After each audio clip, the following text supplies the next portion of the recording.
after a great party and cutting down a sacred tree, you decide to shape up and you and your friends really put in some effort into trying to earn the favor of the gods and enter Valhal.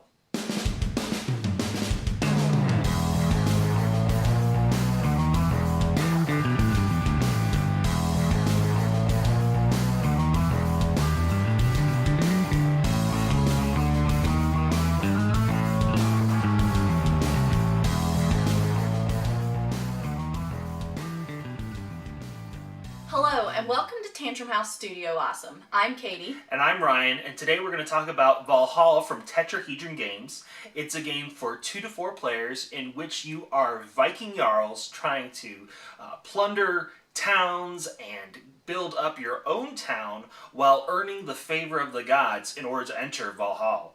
We have a hold of the prototype, so let's go take a look. The game takes place over the course of several rounds called seasons, and the beginning of each season, the starting player will draw an event card and resolve its effects. Each event has a story element that results in either helping or hurting the Viking towns. Then, if the season is summer, the Jarls take turns picking town cards to attack from the mainland board.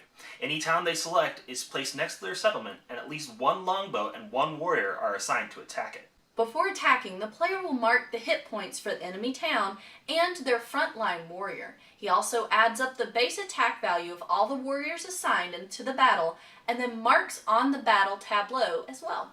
The player then rolls all of his warrior's dice against the enemy's dice. Whoever has the lower total subtracts the difference between their rolls from their hit points. This continues until the Jarl retreats at the beginning of a round or one side loses all of their hit points. If the player wins, he will collect the glory and the loot cards depicted on the town. Loot cards can give you additional resources, new units, or even increase your glory or favor of the gods. The rest of summer and the entirety of every other season is taken up with the construction of new units and buildings.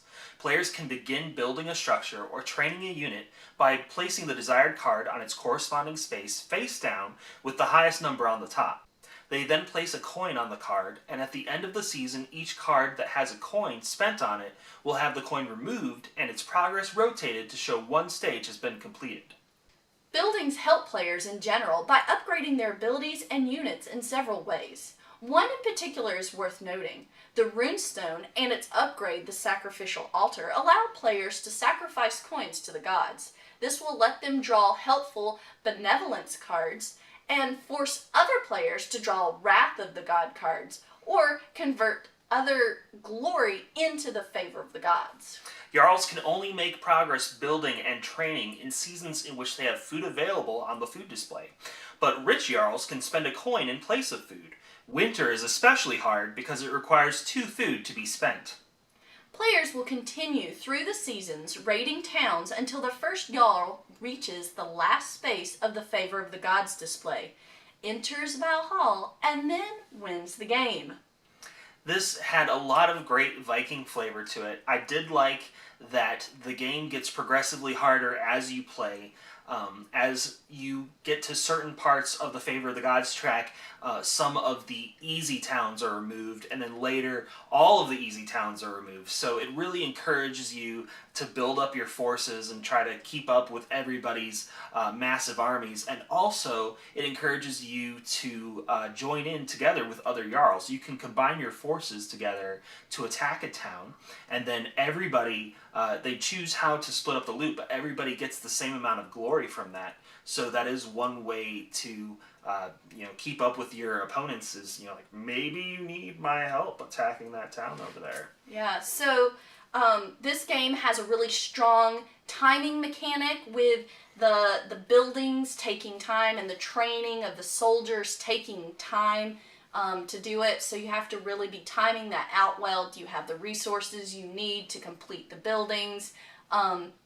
Those type of things. So it has that nice, really strong element of time. It also has that strong element of trying to figure out, is this something I should attack alone? Or like Ryan said, you may need somebody to go in with you. There are a lot of towns you aren't going to be able to defeat on your own, and that you really are going to need somebody to go in and help you and split that loot. You do get, both of you do get the glory for it, but the loot is split. And then there are just some interesting things with the cards that you encounter. You have the minor loot that you get for doing easy village cards. You have a better loot pile for some of the more, you know, the ones that might be harder to complete, give you better loot. So that's an interesting part of this game. And one of the great things for the cards is a lot of them have story elements to it. So it really feels like you're almost role-playing being a Viking, especially the event Benevolence and Wrath cards. It's true. They all have these little story elements, and the effects that they give to you are based on what that story is. And that's just a very great thing that they're trying to do with the game. If this sounds of interest to you, definitely check out Valhal on Kickstarter.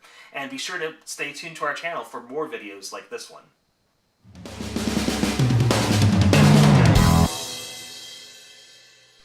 Do you want to switch places? No, it's fine. I don't actually like sitting on that side at all. Was that good? Yeah. Okay.